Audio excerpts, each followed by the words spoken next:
नमस्कार, मैं अंकिता सिंह और आप देख रहे हैं GVN 24। 24 अप्रैल को मधुबनी बाढ़ ग्रस्त इलाके में पंचायत प्रतिनिधियों से संवाद जो 2025 के चुनाव का करेगा आगाज। लाखों की संख्या जनता शामिल होगी। इसकी तैयारियों को लेकर केंद्रीय गृह मंत्री नित्यानंद राय आज बिहार के मुजफ्फरपुर दौरे पर रहे और कई छोटे छोटे कार्यक्रमों में शामिल होते हुए बाबा साहब भीमराव अंबेडकर जयंती के पूर्व संध्या पर शहर के चकबासू मोहल्ले में बाबा अंबेडकर प्रतिमा के पास दीप प्रज्वलित कर मूर्ति को फूलों की माला पहनाकर एक होटल पहुंचे, जहां पत्रकारों से बात करते हुए कहा कि मोदी हर गरीब की सेवा भाव से कर रहे हैं। उनकी कल्याणकारी योजनाओं ने गरीबों की तकदीर और तस्वीर दोनों बदल दी है। गरीबों के लिए बनाए गए कल्याणकारी योजनाओं का जिक्र करते हुए जैसे शौचालय बनवाकर इलाज की सुविधा, दवा की व्यवस्था, आवास, बिजली, सड़क, रेल की सुविधा से आम आवाम पहुंचने का एक सफल प्रयास किया है। मोदी ने चाहे इंफ्रास्ट्रक्चर की बात हो या फिर विकास की हो या फिर रोजगार की, हर क्षेत्र में आगे बढ़कर काम हुआ है। नदियों से नदियों को जोड़कर बाढ़ से कैसे निजात मिले उस पर खास काम करने के लिए केंद्रीय राज्य मंत्री राजभूषण निषाद की तरफ इशारा नित्यानंद राय ने बताया कि तेज गति दे रहे हैं। उन्होंने कहा कि बिहार में 2 एम्स, मरवाना बोर्ड, लीची की खास पहचान दिलाने की योजना, मछुआरा समाज के लिए किए गए काम गुणगान करते हुए लालू राबड़ी राज के जंगल राज के दौरान का हवाला देकर जमकर विपक्षियों पर हमला बोला। उन्होंने कहा कि वक्फ बोर्ड संशोधन बिल से गरीब मुसलमान के हक में है, उन्हें परेशानी है। जो जमीन कब्जाए लोग वह विरोध कर रहे हैं। कुछ राजनीतिक पार्टियां अपने फायदे के लिए तुष्टीकरण कर रहा है, पर आज हिंदुस्तान तुष्टीकरण के राजनीति का समर्थक नहीं करेगा। अब कोई देश का नुकसान नहीं कर सकता, कानून और संविधान को मानना पड़ेगा। यह बातें नित्यानंद राय ने कही। वहीं जब पश्चिम बंगाल के मुर्शिदाबाद की घटना पर पूछे गए सवाल के जवाब में बोलते हुए ममता बनर्जी पर तीखा हमला बोलते हुए कांग्रेस सहित राजद पर निशाना साधा। बिहार में किसके चेहरे पर चुनाव होगी, इसका जवाब मोदी और नीतीश का देते हुए इस दौरान पार्टी के जिलाध्यक्ष पूर्वी विवेक कुमार, जिलाध्यक्ष पश्चिमी हरिमोहन चौधरी, निर्वर्तमान जिलाध्यक्ष रंजन कुमार, जिला प्रभारी प्रदेश मंत्री त्रिविक्रम नारायण सिंह, पूर्व मंत्री अजीत कुमार, पूर्व विधायक बेबी कुमारी, पूर्व मेयर सुरेश कुमार सहित कई लोग मौजूद रहे। बिहार चलिए, आपके कल्याणकारी योजनाओं से और बहती हुई विकास की गंगा से किस प्रकार बिहार लाभान्वित हुआ है, वहां बिहार के लोगों का इंतजार है कि आप वहां आए। माननीय प्रधानमंत्री इस निमंत्रण को स्वीकार किए। बिहार एनडीए की ओर से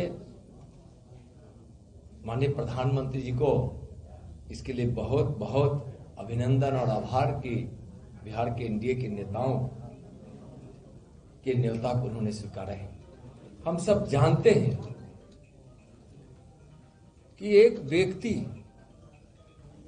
जब पुरुषार्थी होता है, जब उसके मन में यह ललक होती है कि हम और इस देशवासियों ने जो जिम्मेदारी सौंपी है, तो हमारे देश के लोगों ने किस आशा भरी निगाहों से हमको आशीर्वाद देकर प्रधानमंत्री के पद पर लाया है, उस आशा को पूरा करने के लिए हम सब जानते हैं कि दिन रात परिश्रम कर रहे हैं। एक एक चीज को बड़ी बारीकी से व्याख्या भी करते हैं, वह व्यवहारिक रूप में आए और इसका क्रियान्वयन हो, इसके लिए भी खुद एक नीतिकार के रूप में योजना बनाकर अपने मंत्रिमंडल, अपने अधिकारियों और फिर राज्यों तक पहुंचाने के लिए वह काम करते हैं।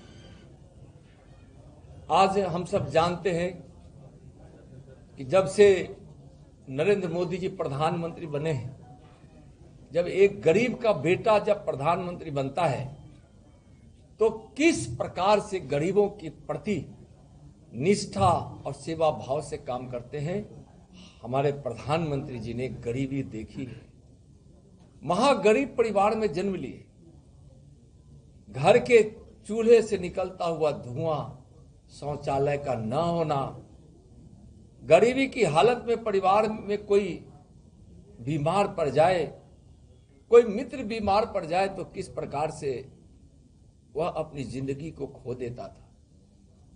अगर किसी घर में बिजली नहीं होती थी तो वहां कैसे पढ़ाई बाधित होता था।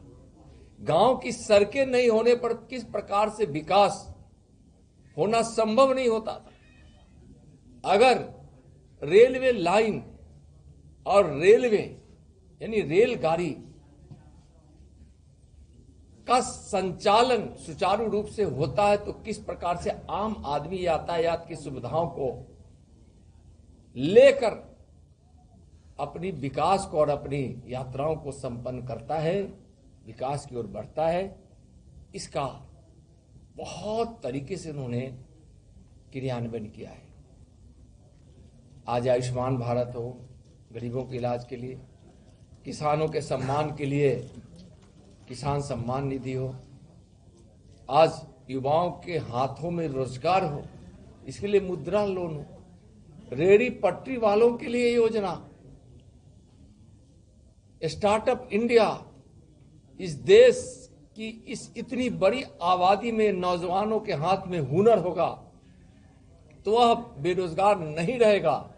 इसके लिए कौशल विकास केंद्र की स्थापना, इंफ्रास्ट्रक्चर से कितना रोजगार मिलता है आप सोच सकते हैं। अभी एक पटना आरा होते हुए सासाराम तक जब एनएच निर्माण की स्वीकृति हुई तो उसके पूरे डिटेल्स को हम पढ़ रहे थे।